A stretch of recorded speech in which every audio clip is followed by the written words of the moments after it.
दरभंगा में Indigo flight पर सवार कई यात्रियों की सांसें अटक गई थी। दहशत का माहौल था, उनके जान पर बनाई थी, क्योंकि दरभंगा एयरपोर्ट पर फ्लाइट को लैंड कराने के लिए जगह ही नहीं थी। 1.5 घंटे तक लोग डर में थे। उसके बाद इमरजेंसी लैंडिंग कराई गई रांची जाकर के। फिर आधे घंटे के बाद रांची से दरभंगा जब फ्लाइट पहुंचती है तब उसे लैंडिंग की जगह मिलती है।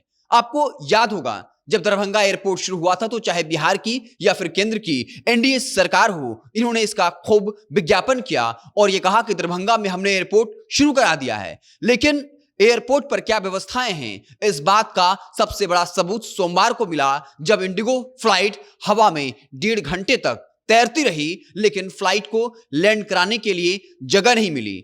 आपको बता दें कि हाल ही में केंद्र मंत्री, उड्डयन मंत्री ने बिहार सरकार को जिम्मेवार ठहराया पटना एयरपोर्ट की व्यवस्था को लेकर। जब सवाल पूछा गया कि आखिर पटना एयरपोर्ट का रनवे विस्तार क्यों नहीं हो रहा है, ऐसे में दुर्घटनाएं हो सकती हैं, जिस पर केंद्रीय उड्डयन मंत्री ने बिहार सरकार को ही जिम्मेदार ठहरा दिया और कहा अगर काम रुका हुआ है तो इसके लिए बिहार सरकार जिम्मेवार है।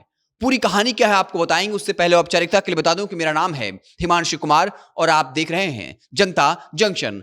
अहमदाबाद का एयर फ्लाइट क्रैश आपको याद होगा, एक शख्स को छोड़कर सबकी जानें चली गई थी। उसके बाद केंद्र सरकार एक्टिव हुई और एयरपोर्ट की दशा को सुधारने के लिए, ताकि कोई घटना ना हो, इसको लेकर एक्शन मोड में आया। लेकिन बिहार की स्थिति अब तक नहीं सुधरी है, चाहे वो पटना एयरपोर्ट के रनवे का मसला हो या फिर दरभंगा एयरपोर्ट पर एप्रेन की जगह, एप्रेन वो जगह होता है जहां जब फ्लाइटें लैंड करती हैं तो वो खास जगह होता है, उस जगह को एप्रेन कहते हैं। दरभंगा में जब एक फ्लाइट जो है वो हैदराबाद से चलती है और लैंड करने की कोशिश करती है, लेकिन जगह ही नहीं मिलता है, क्योंकि कई फ्लाइट वहां पहले से मौजूद होते हैं। ऐसे में 1.5 घंटे तक उस पर सवार यात्रियों की सांसें अटक गई थी। वो जिंदा रहेंगे या नहीं, इसको लेकर उनके दिमाग में ख्यालात चल रहे थे और 1.5 घंटे वो लगातार हवा में तैरता रहा, लेकिन फिर भी जगह नहीं बनी। तब ड्राइवर को लगा कि कहीं हमारा ईंधन ही ना खत्म हो जाए ऊपर में घूमते घूमते, इससे अच्छा है कि रांची चल दिया जाए। रांची एयरपोर्ट पर जाते हैं, वहां उस इंडिगो फ्लाइट की लैंडिंग होती है। फिर आधे घंटे के बाद जब इंफॉर्मेशन पहुंचता है कि हाँ जगह खाली हो गई है, तब फिर इंडिगो फ्लाइट आती है और दरभंगा एयरपोर्ट पर लैंड करती है। सबसे बड़ा सवाल दरभंगा एयरपोर्ट प्रशासन पर भी खड़ा होता है कि आखिर किस प्रकार का मैनेजमेंट है कि वो मैनेज नहीं कर पाते कि कितनी फ्लाइटें आ रही हैं, उनकी टाइमिंग क्या होगी और उनकी जगह कितनी है। पटना एयरपोर्ट को लेकर भी, के रनवे को लेकर लगातार सवाल उठता रहा है। यह कहा जाता है कि किसी भी रनवे को कम से कम 3 से 5 किलोमीटर होना चाहिए, नहीं तो उस रनवे पर एक्सीडेंट हो सकता है। पटना एयरपोर्ट पर जब फ्लाइट लैंड करती है तो जो पायलट होते हैं उनको एक्स्ट्रा सावधान रहना होता है, क्योंकि अमूमन होना चाहिए रनवे 3 से 5 किलोमीटर, लेकिन पटना का अगर रनवे की बात करें तो यह है 2072 मीटर, लेकिन कम से कम होना चाहिए वो है 2438 मीटर। और इसको लेकर जमीन अधिग्रहण की बात हो रही थी और केंद्रीय उड्डयन मंत्री ने बिहार सरकार को जिम्मेदार ठहराया और कहा कि जमीन जो है वो बिहार सरकार उपलब्धि नहीं करा पा रही है। हालांकि अब कहा जा रहा है कि डीएम की अध्यक्षता में कमेटी बनी है और यह कहा गया कि एयरपोर्ट के पूर्वी हिस्से में पटना का जो जू है उसका 15 एकड़ जमीन लिया जाएगा और पश्चिमी हिस्से में फुलवारी शरीफ गुमटी के पास 14 एकड़ जमीन जो है वो ली जाएगी। लेकिन कब तक ये प्रोसेस पूरा होगा?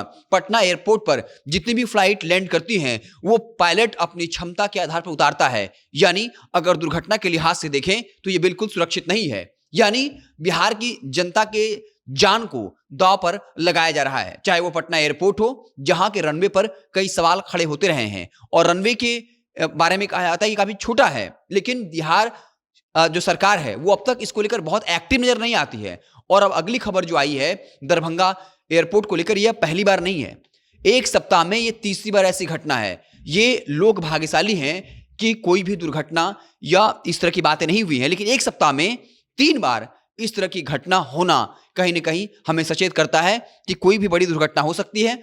दरभंगा एयरपोर्ट जिसके बारे में खूब बातें हुई, चाहे बिहार की एनडीए सरकार हो या केंद्र की, उन्होंने दरभंगा एयरपोर्ट को लेकर बड़ी बड़ी बातें की, लेकिन किस तरीके से जनता की जिंदगियां दांव पर लगी हैं। 90 मिनट तक कोई फ्लाइट पहुंच जाती है और उसे एयरपोर्ट पर जगह नहीं मिलती है लैंड कराने को लेकर, और फिर उस पर सवार लोगों की सांसें अटक जाती हैं कि आखिर उनका क्या होगा, क्यों फ्लाइट जो है वो 90 मिनट तक वहीं आसपास हवाओं में तैरता रहा और अंततः रांची जाकर के लैंडिंग करनी पड़ी। लेकिन दरभंगा एयरपोर्ट पर जगह नहीं थी कि एक साथ इतने जितने भी फ्लाइट्स आने थे। तो प्रशासन पर सवाल, एयरपोर्ट प्रशासन पर सवाल खड़ा होता है कि क्या उनको पता नहीं था कि इतनी सारी फ्लाइटें आ रही हैं, हमारे पास जगह कितनी है, तो कम से कम वो मैनेज नहीं कर पाए।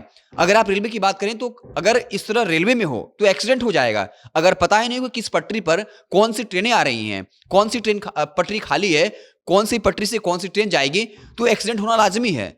एयरपोर्ट प्रशासन पर सवालिया निशान खड़े हुए हैं कि क्या एयरपोर्ट प्रशासन अपनी गैर जिम्मेदारियों से लोगों की जान लेने पर तुला हुआ है। चाहे वो दरभंगा एयरपोर्ट हो या पटना एयरपोर्ट हो, उस पर सुरक्षा के जो पुख्ता इंतजाम हैं उसको लेकर सवाल उठते रहे कि सरकारें जो हैं वो लोगों की जिंदगियों को कितनी आसान समझती है। क्या सरकार तब सचेत होगी जब कोई बड़ी दुर्घटना हो जाएगी? आपको क्या कुछ लगता है? कमेंट बॉक्स में जरूर बताइएगा। आप देख रहे हैं जनता जंक्शन। अगर आप हमें फेसबुक पर देख रहे हैं तो पेज को लाइक कर लीजिए, यूट्यूब चैनल को सब्सक्राइब कर लीजिए। बहुत बहुत धन्यवाद।